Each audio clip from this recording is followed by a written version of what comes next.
एक बहुत सुंदर राज्य था। उस राज्य के राजा बहुत दयालु थे। उनकी एक प्यारी सी बेटी थी। उसका नाम था बेला। वह बहुत निडर और साहसी थी। उस भव्य महल में ढेर सारी सुख सुविधाओं के बीच भी उसका मन बाहर की दुनिया को जानने का और रोमांचक सफर पर जाने को कहता था। समय बीतता गया। राजकुमारी अब बड़ी हो गई थी। सब ठीक चल रहा था, लेकिन एक दिन उस राज्य में दुख के बादल छा गए। हजारों सालों से सोया राक्षस काल जाग गया था। उसके जागने से राज्य में हाहाकार मच गया था। वह लोगों को और उनके घरों को बहुत नुकसान पहुंचा रहा था। उसके डर से लोगों ने घर से निकलना बंद कर दिया था। राज्य में सब काम रुक गए थे। जब राजकुमारी को पता चला तो उसने ठान लिया कि वह राक्षस काल को मारकर अपने राज्य के लोगों की रक्षा करेगी। उसने अपने पिता से पूछा कि इस राक्षस को कैसे मारा जा सकता है। राजा ने बताया कि उस राक्षस को केवल जादुई जंगल की जादुई तलवार से ही मारा जा सकता है।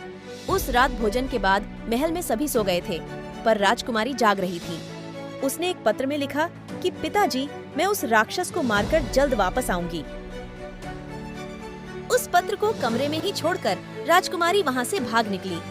चलते चलते राजकुमारी उस जादुई जंगल में पहुंची। वहां बहुत अजीब किस्म के जीव थे।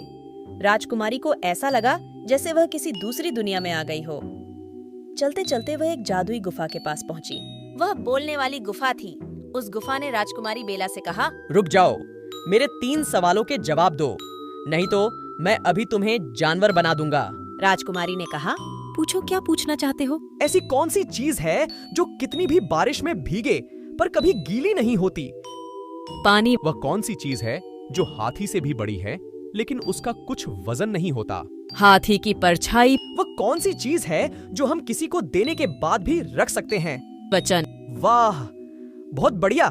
मैं तुम्हारी सूझबूझ से बहुत खुश हूँ। बोलो, तुम्हें क्या चाहिए? मैं जादुई तलवार से राक्षस काल को मारकर लोगों की रक्षा करना चाहती हूँ। लो, तुम्हारी जादुई तलवार, जाओ, तुम्हारी जीत होगी। अगले ही पल राजकुमारी जादुई तलवार के साथ अपने राज्य में थी। राज्य में अब भी राक्षस काल ने हाहाकार मचा रखा था। हर तरफ तबाही मची हुई थी। राजकुमारी बिना देर किए आगे बढ़ी। अपने राज्य की ऐसी हालत देखकर राजकुमारी बहुत गुस्से से भर गई। जैसे ही उसने उस राक्षस को देखा, उसने सही निशाना लगाकर तलवार उसकी ओर फेंकी। उस जादुई तलवार की चोट से राक्षस वहीं जलकर राख हो गया। राक्षस का खात्मा होते ही उसकी शक्ति का असर भी खत्म हो गया। राज्य में फिर पहले जैसे खुशहाली लौट आई थी। सब लोग खुशी से झूम उठे।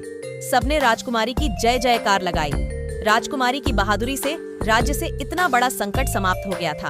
अब राजकुमारी अपने महल की ओर खुशी खुशी चल पड़ी। महल में पहुंचते ही उनके पिता ने उन्हें गले से लगा लिया। उस राज्य को अपनी प्यारी बहादुर राजकुमारी पर बहुत गर्व था।